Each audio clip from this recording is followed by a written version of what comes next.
Guys, কোনো ঠাকুর মন্দিরের সবজি তো অনেক খেয়েছেন, মন্দিরে যে কিংবা আপনাদের ঘরে কোনো অনুষ্ঠান, ঠাকুরের কোনো পুজোতে সবজি অনেক রকমের বানিয়ে খেয়েছেন।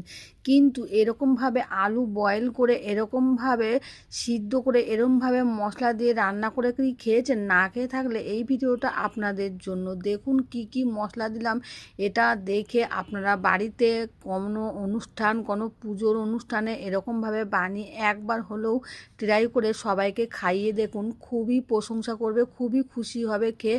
এটা সাধারণত লুচি পরোটার সাথে খুবই ভালো লাগবে।